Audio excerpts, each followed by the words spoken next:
We've had a lot of NHL free agent contract signs, some I like, some I don't like. In today's video, I'm going to tell you which 5 I think are the most valuable and the best signings here so far in free agency, and that's coming up next.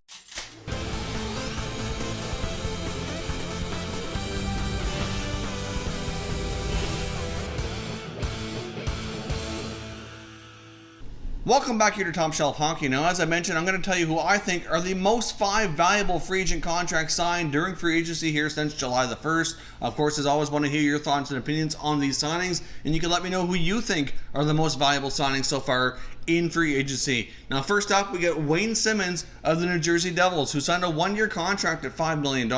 Really thought Wayne Simmonds would get more term, maybe even a little bit more money as well. Obviously, his time with the Philadelphia Flyers came to an end near the NHL trade deadline, was traded to Nashville, and ultimately things did not work out for him in Nashville at all. He really didn't produce, didn't play regularly in the playoffs, and it just was not a good fit for Simmons and the Predators. Unfortunately, things didn't work out for the Predators in the playoffs either. So I was still sure, though, after the long history of Wayne Simmonds being a top goal scorer and providing a lot of grit and the type of player he is, that he would get more term, but he opted to go to a team like New Jersey, who's a team on the rise, making lots of moves here. Obviously, they drafted Jack Hughes, acquired PK Subban. They've been a very busy team. They have Taylor Hall, who's a pending UFA, but arguably one of the top players in the league as well.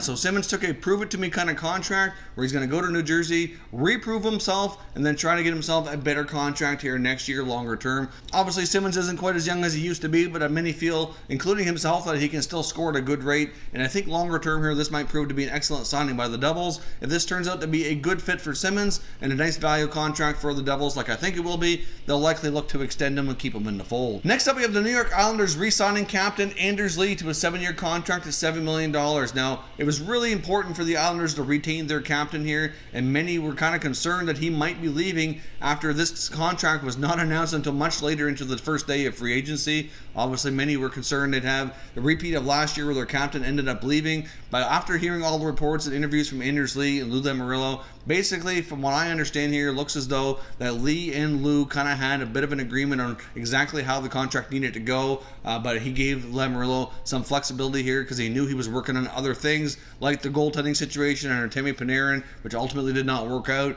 And it looks as though they were just kind of letting them work on those things to see where things fell, but they had like the basic framework and agreement here. So Anders Lee goes back to the Islanders. He's been there a long time, the captain since last year after John Tavares left. He's been a proven goal scorer, and it really has been a big part of that team. So $7 million based on what you see other players that are similar type of players getting paid really isn't that bad. So overall, I think it was important for the Islanders to retain their captain. It's a pretty fair contract. Lee's going to be 29 years old when the season starts here, so this will take him till he's about 36.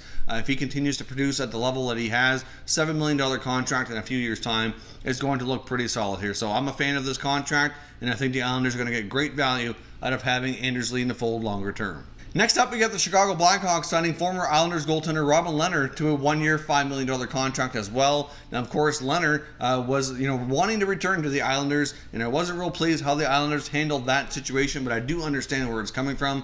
Obviously, the New York Islanders are looking longer term into the future with potential future goalie Ilya Sorokin, who's been a prospect of theirs for a number of years playing over in the KHL. They opted to sign Semyon Varlamov instead of Leonard, and basically I think Lou is kind of leveraging Varlamov to bring Sorokin over here, hopefully as soon as next season.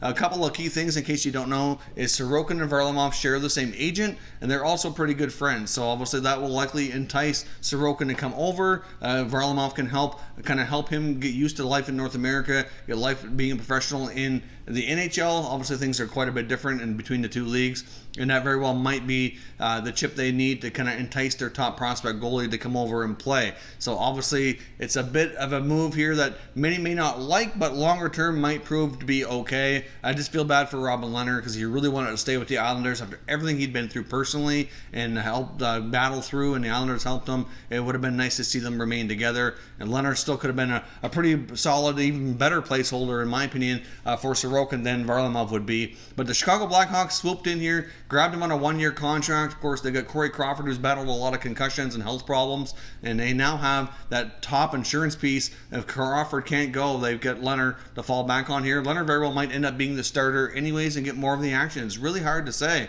but they're going to have Leonard, Crawford, and then they have Colin Delia as well, who signed to a very, fairly cheap contract as well to be that number 3 guy, and is likely going to end up playing in the American League more than he may have before Leonard came into the picture here. But either way, I think I like this move by Chicago a lot. Obviously, with Crawford's situation, it's not really clear how long he could be the goalie there. So for the Leonard to come in, who's still fairly young, if he can continue the play that he did last year and really continue to prove himself, they very well could find themselves their goalie of the more immediate future. I think he's still young enough. He's got a lot of productive years left in him. So great move by Chicago to snag Robin Leonard. Next up, we get the Buffalo Sabres sign Marcus Johansson to a 2-year, $4.5 million contract. If you take a look around the league and a lot of the wingers that were signed to free agents contracts here, I really like this deal by the Sabres quite a bit. Obviously, Johansson was probably expected to get a little more term, maybe a little more money as well, but again, because of his injury history with concussions, I think a lot of teams were a little hesitant to lock him up too long. And they also give him a modified partial no-trade clause here, so obviously I don't mind that for a player of this magnitude. I believe it's only a 10-team no-trade list, so that still gives them, 2/3 of the league to deal with should they ever have to go down that road.